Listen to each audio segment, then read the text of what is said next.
हमसे कहा जाता है कि हम रसूल को नहीं मानते। मेरे भाइयों, इस मसले को भी थोड़ा सा समझ लीजिएगा और बहुत गहराई से सुन लीजिएगा। और आज मैं तुमको नई चीज बताता हूं। जो लोग हमें इल्जाम देते हैं कि ये रसूल को नहीं मानते, मैं कहता हूं अल्लाह की कसम वो बिल्कुल सच बोलते हैं। अब आप कहोगे मौलाना अल्लाह की कसम खाकर कह रहे हैं ये बात? जी। अच्छा एक बात बताइए, आप मूसा अलैहिस्सलाम को आप अल्लाह का रसूल मानते हैं कि नहीं मानते? मैंने अपनी आवाज स्लो कर दी है। आपसे अब हम कुछ सवाल करेंगे, आपको जवाब देना पड़ेगा। बताइए, मूसा अलैहिस्सलाम को आप अल्लाह का रसूल मानते हैं कि नहीं मानते हैं? मानते हैं। लेकिन यहूदी तो कहते हैं कि मुसलमान मूसा को नहीं मानते। कहते कि नहीं कहते हैं? वो कहते हैं मूसा को हम ही मानते हैं। यहूदी कहते हैं कि मुसलमान मूसा को नहीं मानते। आपसे हम सवाल कर रहे हैं, आप ईसा अलैहिस्सलाम को मानते हो कि नहीं मानते हो? मानते हैं ना? हम और आप ईमानी पूरा नहीं होगा जब तक कि इनको हम नबी ना माने, रसूल ना माने। ईसा अलैहिस्सलाम को अल्लाह का रसूल मानते हैं कि नहीं मानते हैं? मानते हैं ना? लेकिन ईसाई तो कहते हैं कि मुसलमान ईसा को नहीं मानते। क्या करेंगे आप? ईसाई कहते हैं मुसलमान ईसा को नहीं मानते, यहूदी कहते हैं मुसलमान मूसा को नहीं मानते। वो अपनी जगह पर सही हैं। और हम जो कहते हैं कि हम मूसा को मानते, ईसा को मानते हैं, हम भी अपनी जगह पर सही हैं। इसी तरीके से हमारे बहुत से भाई हमसे कहते हैं कि तुम अल्लाह के नबी को नहीं मानते, वो भी बिल्कुल सही। और हम कहते हैं कि हम अल्लाह के नबी को मानते हैं, हम भी अपनी जगह पर बिल्कुल सही। अब फर्क क्या है? मूसा अलैहिस्सलाम को यहूदी जिस तरह मूसा को नबी मानते हैं उस तरह हम नहीं मानते। यहूदी उज़ैर को अल्लाह का बेटा मानते हैं, हम अल्लाह का बेटा नहीं मानते। ईसाई ईसा अलैहिस्सलाम को जिस तरह नबी मानते हैं और रसूल मानते हैं उस तरह हम नहीं मानते, क्योंकि वो ईसा अलैहिस्सलाम को खुदा का बेटा भी मानते हैं और हम ईसा अलैहिस्सलाम को अल्लाह का बेटा नहीं मानते। तो वो भी अपनी जगह पर सही हैं और हम भी अपनी जगह पर सही हैं। हम ईसा को अल्लाह का कलमा मानते हैं, अल्लाह का बंदा मानते हैं, अल्लाह का रसूल मानते हैं। बगैर बाप के ईसा पैदा हुए ये मानते हैं। और ये भी मानते हैं कि ईसा अलैहिस्सलातु वस्सलाम को मौत नहीं आई, बल्कि उनको जिंदा आसमान पर उठा लिया गया। ईसाई हमारे इस मानने को मानना नहीं मानते हैं। ईसाई हमारे इस तरह ईसा को नबी मानने को मानना नहीं मानते हैं। यहूदी हम जिस तरह मूसा को नबी मानते हैं वो हमारे मानने को नबी का मानना नहीं मानते हैं। जिस तरह हम नबी मानते हैं वो हमारे मानने को मानते ही नहीं है, और जिस तरह वो मानते हैं उस तरह हम नहीं मानते हैं। ईसा को अल्लाह का बेटा नहीं मानते हैं। इसी तरीके से आज हमारे मुसलमान भाई जो हमसे कहते हैं कि तुम अल्लाह के नबी को नहीं मानते, बिल्कुल सही कहते हो, क्योंकि जिस तरह तुम मानते हो उस तरह हम नहीं मानते। तुम कहते हो रसूल की सवारी आ जाती है, इधर अजान दी, अल्लाहु अकबर ला इलाहा इल्लल्लाह, वहां खड़े हो गए, अस्सलातु वस्सलामु अलैका या रसूल अल्लाह, अस्सलातु वस्सलामु अलैका या हबीब अल्लाह। हमने बहुत से लोगों से पूछा, कई लोगों से, साहब ये क्यों पढ़ते हो? तो उन्होंने कहा कि इसलिए पढ़ते हैं कि रसूल की सवारी आ जाती है, अल्लाह के रसूल तशरीफ लाते हैं। हम लोग खड़े होकर अदब के साथ सलाम पढ़ते हैं क्योंकि नबी अकरम तशरीफ लाते हैं। हमने कहा तब तो आप बड़े बदतमीज हुए। बोले क्यों? हमने कहा रसूलुल्लाह तशरीफ लाते हैं और इसके बावजूद आप उनसे नहीं कहते नमाज पढ़ाओ, और आप अपने इमाम को आगे खड़ा कर देते हो और उससे कहते हो नमाज पढ़ाओ। अब बताओ, मेरे नबी नमाज पढ़ते होंगे तो तुम्हारे इमाम के पीछे नमाज पढ़ते होंगे? कहने लगा भागो यार, तुम तो वहाबी हो गए, चलो छोड़ो। तो जिस तरह आप नबी को नबी मानते हैं उस तरह हम नहीं मानते, और जिस तरह हम नबी मानते हैं उस हमारे मानने को आप मानते ही नहीं हो। अल्लाह ताला ने नबी को जिस तरह मानने का हुक्म दिया मानते हैं। मुहम्मदुर रसूलुल्लाह सल्लल्लाहु अलैहि वसल्लम ने हमें जिस तरह बताया है उस तरह हम अल्लाह के रसूल को रसूल मानते हैं और नबी भी मानते हैं। हम ये जानते हैं कि अल्लाह के आखिरी पैगंबर हैं मुहम्मदुर रसूलुल्लाह, उनके बाद कोई दूसरा नबी इस दुनिया में नहीं आएगा।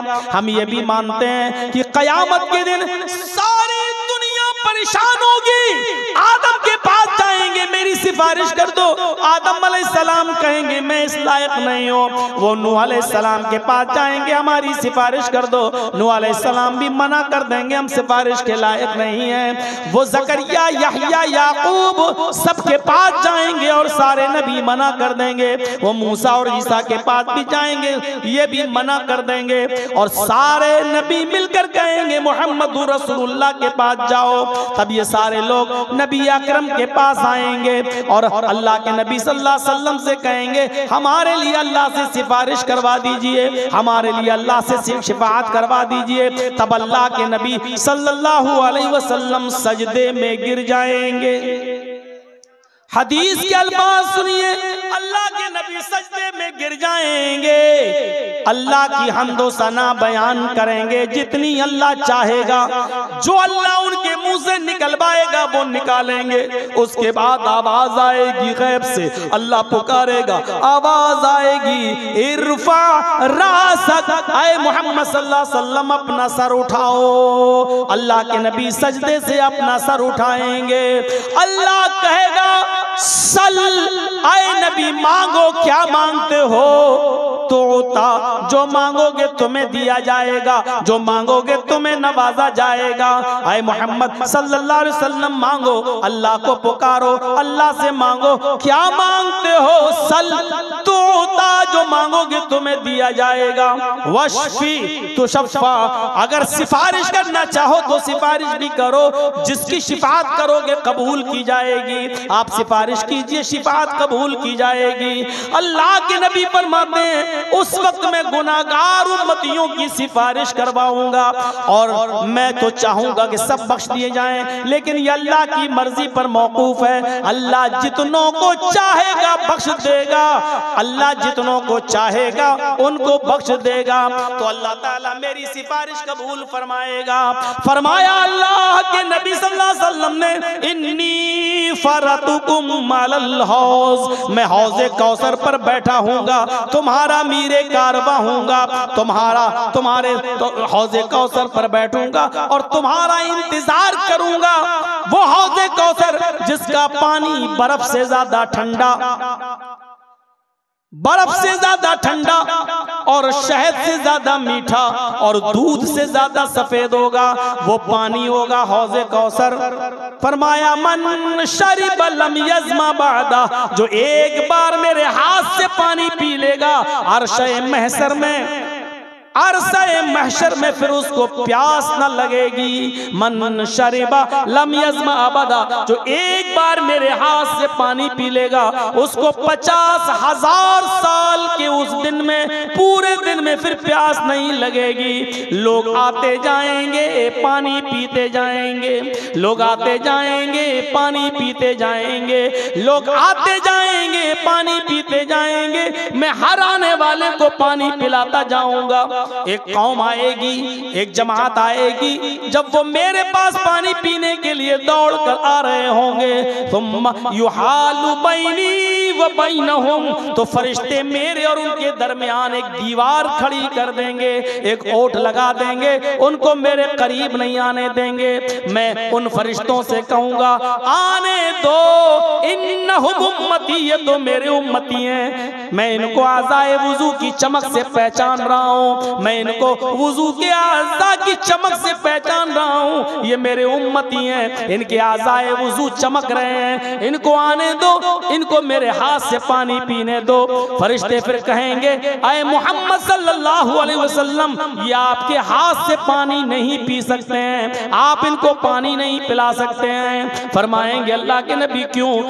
तब फरिश्ता कहेगा इन्नका ला तदरी मा अहदसू बअदक। ऐ अल्लाह के नबी, आपको नहीं मालूम आपके इस दुनिया से रुखसत हो जाने के बाद, आपके इस दुनिया से चले जाने के बाद, अल्लाह को प्यारे हो जाने के बाद इन लोगों ने दीन में नई नई बिदातें ईजाद कर रखी थी। इन लोगों ने दीन में नए नए काम ईजाद कर रखे थे।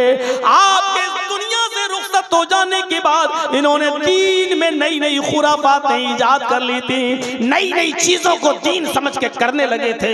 तो सुनकर अल्लाह के नबी को गुस्सा आ जाएगा, आपका चेहरा सुर्ख हो जाएगा, आपकी आंखों में खून दौड़ जाएगा।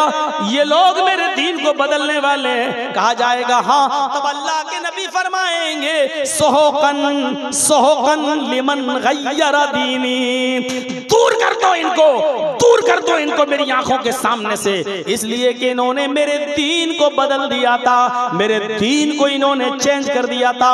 ये मेरे हाथ से पानी नहीं पिएंगे, इनको दूर कर दो मेरी आंखों के सामने। ये कोई मामूली चीज है? जब चाहो दीन का नाम लेकर कोई काम करने लगो और कह दो कि दीन है। मेरे भाइयों, दीन वही माना जाएगा जो जनाब मोहम्मद रसूलुल्लाह ने दिया है। दीन ना तुम्हारे बाप का चलेगा, ना मेरे बाप का चलेगा। दीन चलेगा तो फातिमा के बाप का चलेगा, दीन चलेगा तो हसन और हुसैन के नाना का चलेगा। हमारे और आपके जरिए दीन जो इजाद हुआ है, जो चल रहा है, दुनिया भर की खुराफातें उस दीन के अंदर हमने दाखिल कर दी हैं, वो दीन नहीं चलेगा। मेरे भाइयों, अल्लाह के नबी खाना बिस्मिल्लाह कहकर खाते थे, वही चलेगा। बिस्मिल्लाह व अला बरकतिल्लाह कहकर खाते थे, वही चलेगा।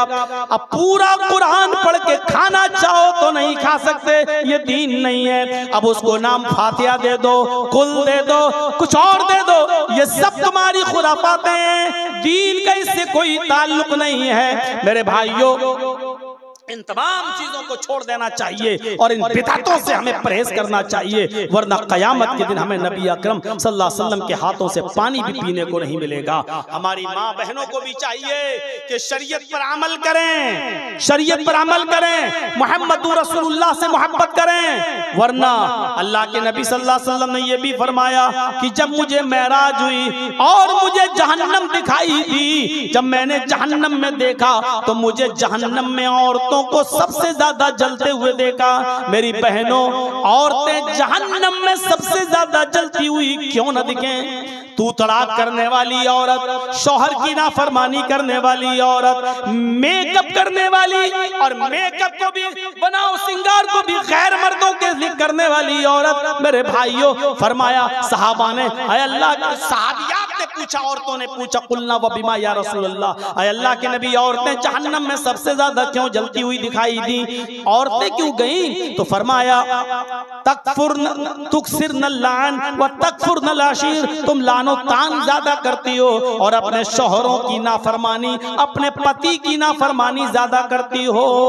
आजकल, कल भी मैंने एक तकरीर में कहा था और आज भी बता दूं मेरे भाइयों, अगर हमारी बहनें जान जाएं ये लिपस्टिक किन चीजों से बनती है, अगर लिपस्टिक को बनता हुआ देख लें तो कभी जिंदगी के अंदर लगाना गवारा नहीं करें।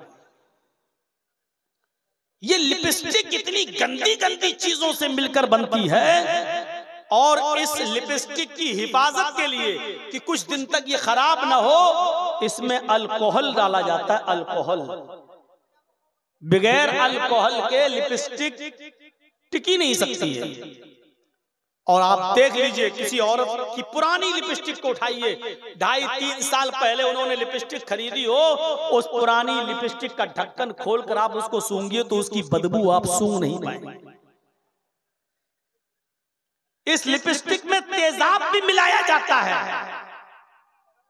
इसमें अल्कोहल भी मिलाया जाता है और फिर मुंह पर यहां लगाते वक्त ये जम जाए, बहने ना पाए, इसलिए ऐसी चर्बी की आमेजिश इसमें की जाती है जो होंठों पर लगाते ही जम जाए, इंसानी बॉडी पर वो पिघल ना सके। साइंटिस्ट ने सब कुछ करके देख लिया, भैंस की चर्बी इंसान के जिस्म पे रखी पिघल गई, गाय की चर्बी रखी पिघल गई, घोड़े की चर्बी रखी पिघल गई, हिरन की चर्बी रखी पिघल गई, ऊंट की चर्बी रखी पिघल गई। सिर्फ एक चर्बी ऐसी है जो इंसान की बॉडी पर रखी और नहीं पिघली, और वो चर्बी है सूअर की। और वो सूअर की चर्बी लिपस्टिक में मिलाई जाती है। मैं खिंजीर नहीं बोल रहा हूं, हो सकता है बहुत से लोग ना समझें। मैं पिग भी नहीं बोल रहा हूं कि हो सकता ना समझे, मैं सूअर बोल रहा हूं डायरेक्ट। और देखो कैसे लगाती है, लगाती जाएंगे और देखती जाएंगे कि फैल तो नहीं रही, चाटती भी जाती हैं। इन यहूदियों ने अपनी साजिशों में कामयाब हो गए हैं और इन्होंने हम मुसलमानों के घरों में भी लिपस्टिक पहुंचा दी। और वो हिंदू घराने जो बहुत बड़े शाकाहारी बनते हैं, मीट को देख के राम राम राम का करते हैं, कोई भी राम राम राम ना, उनकी औरतें भी सूअर की चर्बी चाट रही हैं। पहुंचा सूअर की चर्बी है जो टिकी रहे, जो जम जाए, जो पिघले नहीं। कैसे गवारा, मेरी बहनों तुम कैसे गवारा कर लेती हो वो लिपस्टिक लगाकर जिसमें सूअर की चर्बी मिली हुई हो, और फिर उन्हीं होठों से तुम कुरान की तिलावत करो, उन्हीं होठों से तुम सुभान अल्लाह और अल्हम्दुलिल्लाह पढ़ो, अल्लाहू अकबर पढ़ो। कैसे तुम्हारे ज़मीर ये गवारा कर लेते हैं? शौहरों को खुश करने के लिए, अपने पति को खुश करने के लिए भी लिपस्टिक न लगाओ, क्योंकि इसमें हराम चीज मिली हुई है। सूअर की चर्बी को अगर थोड़ी देर के लिए मान भी लोगे नहीं तो कम से कम अल्कोहल तो मिला ही है, और अल्कोहल भी हराम है। मेरे भाइयों, जब तुम परफ्यूम अपने कपड़े पे नहीं डालते हो क्योंकि उसमें अल्कोहल होता है, जब ये मानते हो कि इसको डालकर नमाज नहीं होती है, तो मेरे भाइयों फिर अल्कोहल डली हुई लिपस्टिक लगाकर मेरी बहनों तुम नमाज कैसे पढ़ सकती हो? तो मेरी बहनों कुरान की तिलावत कैसे कर सकती हो? मुझे बताओ। और ये क्रीम और पाउडर जो चल रहा है ना आज, आयुर्वेदिक है तो चलो किसी हद तक ठीक है, यूनानी बना है तो ठीक है, लेकिन आजकल जो बिक रहे हैं जो कॉस्मेटिक की दुकान पर, ये क्रीम, ये पाउडर, जानते हो कैसे बनते हैं? इसमें जो लड़के और लड़कियां कॉलेज के पढ़ने वाले और गलत कदम उठा लिया, दोनों से कोई गलत हरकत हो गई और हमल ठहर गया। 1 हफ्ते का, 2 हफ्ते का, 4 हफ्ते का, 6 हफ्ते का जो हमल, उसको जो गिराया जाता है ऑपरेशन के जरिए, उसको जो इस्कात किया जाता है, हमल जो गिराया जाता है, उसमें इन मासूम बच्चों के लोथड़े शामिल होते हैं क्रीम और पाउडर के अंदर। आप देख लीजिएगा हॉस्पिटल में अगर आपके बच्चे को गिराया गया तो वो लेडी डॉक्टर कभी आपको वो चीज नहीं देगी, उसको पॉलीथिन में रख लिया जाता है और उसको बड़ी बड़ी फैक्ट्रियों में, जो पाउडर और क्रीम की फैक्ट्रियां हैं, उन फैक्ट्रियों के अंदर इसको पहुंचाया जाता है, इन चीजों को पहुंचाया जाता है, और इन मासूम बच्चों के लोथड़े उसमें शामिल होते हैं, तब जाकर क्रीम और पाउडर बनता है।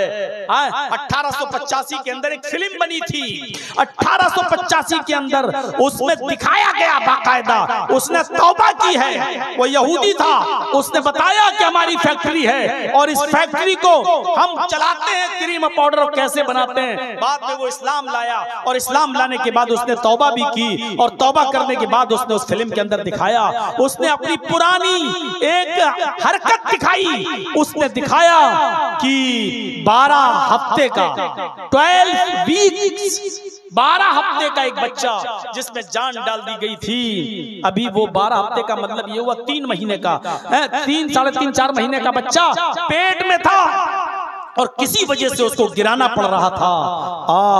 उस बच्चे को गिराने के लिए जब कैंची अंदर डाली जाती थी तो वो बच्चा जो पेट में था कैंची की तकलीफ से भागता था, इधर उधर होता था, और उसकी हार्ट बीट, उसकी दिल की धड़कनें बढ़ जाया करती थी, यानी मासूम बच्चा भी अपनी जान को बचाने के लिए उसमें इधर से उधर अपने महदूद दायरे में भाग रहा है, लेकिन उसको बेचारे को कहां भाग सकता है। और उसके टुकड़े टुकड़े किए गए और दर्द के साथ, बड़ी बेदर्दी के साथ उसको काटा गया। दर्द के उस बच्चे को दर्द देकर, तकलीफ देकर उस बच्चे को काटा गया और उसके टुकड़े टुकड़े करके बाहर निकाला गया और उसको केमिकल डालकर एक पॉलीथीन में रखा गया। और उसके बाद में उस यहूदी ने उस बच्चे के जिस्म को अपनी फैक्ट्री में क्रीम बनाने के लिए इस्तेमाल किया है, उस बच्चे की बॉडी को। मेरे प्यारे साथियों, बाद में वो इस्लाम लाया और तौबा किया और उसने ये फिल्म दिखाई कि हमसे ये गलती हुई है। और उसने बताया कि इसमें डॉक्टरों की एक टीम काम करती है, जो औरतें क्रीम लगाती हैं, पाउडर लगाती हैं। मेरे भाइयों, मेरी बहनों, इसमें उन मासूम बच्चों की बॉडी और उनके लोथड़े शामिल। और व्हाट्सएप पे क्या क्या भेजती रहती हैं अपने पतियों को। देखो, तारिक जमील साहब की एक वीडियो मेरे पास आई तो मेरे घर में मेरी बीवी ने देखा। उसमें वो कह रहे हैं, तारिक जमील साहब, कि अल्लाह के रसूल सल्लल्लाहु अलैहि वसल्लम की 9 बीवियां थीं, इसके बावजूद आपने कभी किसी बीवी से खाना नहीं पकवाया, खाना खुद बनाते थे। कपड़ा फट जाता था तो आपने किसी बीवी से ये नहीं कहा कि कपड़ा सिल दो, आप खुद कपड़ा सिल लेते थे, जूता खुद टांक लेते थे। ये तकरीर मेरी बीवी ने भी सुनी और उसने व्हाट्सएप पे मुझे भेज दी। मतलब औरतें ये चाहती हैं कि हमारे मर्द अब खाना भी खुद पकाएं, कपड़ा खुद धुलें। और ये सबका हाल है। जब हम जैसों का हाल है तो आपका भी हाल वही होगा। आप यहाँ खुश थोड़ी बैठे हो, हमें मालूम है किसकी ऊपर कैसी गुजर रही है। और हमें तो इतना पढ़ना आता है कि हम चेहरा देख के बता देते हैं कि आदमी अपनी बीवी से कितना खुश है और कितना नाखुश है। हालात ऐसे होते हैं। जब मैं अपने पड़ोसी मुल्क में गया तो वहां एक आदमी की 3 बीवी थी, तो उसने भी मेरी एक बार दावत कर दी अपने घर पे, चलो। तो ईशा की नमाज पढ़ने नहीं गया वो। तो मैंने कहा, यार तुमने नमाज नहीं पढ़ी? बोला, मौलाना मैं नमाज पढ़ूं या ना पढ़ूं, लेकिन मैं जन्नती हूं। मैंने कहा, बक बक बक। बोला, मैं हर हाल में जन्नत में जाऊंगा, चाहे एक वक्त की भी नमाज ना पढ़ूं। हमने कहा, भाई पागल, इतना कॉन्फिडेंस, इतना यकीन तुझे? कहता कि मैं जन्नत में जाऊंगा। मैंने कहा, कैसे, क्यों? बोला, मैंने जहन्नम दुनिया ही में देख ली है। मैंने कहा, मैं समझा नहीं। बोला, मेरी 3 बीवी हैं। मैंने कहा, मैं समझ गया, बस। बोला, मेरी 3 बीवी हैं। मैंने कहा, बस मैं समझ गया। बोला, अब आप ही बताइए कि अल्लाह 2 जहन्नम किसी को दे सकता है? दुनिया में भी जहन्नम और आखिरत में भी जहन्नम? नहीं, ऐसा हो ही नहीं सकता। जब दुनिया में मैं जहन्नम भुगत रहा हूं तो अल्लाह हमें अब आखिरत में जन्नत देगा, चाहे मैं नमाज पढ़ूं ना पढ़ूं, रोजा रखूं ना रखूं। तो मेरे भाई, हालात हमें पता है, मालूम है। नबी हजरत आयशा तारीफ कर रही है। एक पीर साहब थे, सुना वाक़या? उनकी बीवी उनको पीर ही नहीं मानती थी। तेरे जैसे 336 पीर रोज देखती हूँ। एक बार उसकी बीवी ने आसमान में उड़ते हुए किसी बुजुर्ग को देख लिया। आसमान पे उड़ रहे हैं और मुसल्ला बिछा के नमाज पढ़ते हुए जा रहे हैं। अभी इसका शौहर जब घर पे आया तो बीवी ने कहा, एक ये पीर बने फिरते हैं। पीर तो वो था जो मैंने आज आसमान में देखा है, हवा में मुसल्ला बिछाकर नमाज पढ़ते हुए जा रहा था, उड़ रहा था। अब इसके पीर को लगा कि किसी तरह हीरो बनूं मैं अपनी बीवी की नजर में। तो कहा, अरे मेरी बीवी तुमने देखा है उसको? कहाँ? हवा में उड़ते हुए देखा है? हाँ देखा है। मुसल्ला बिछाए हुए था, हाँ, उस पर खड़ा भी था हवा में और नमाज पढ़ रहा था। तुमने देखा है? हाँ। अरे वो मैं ही तो था। ये बोला उसका पीर, वो मैं ही तो था।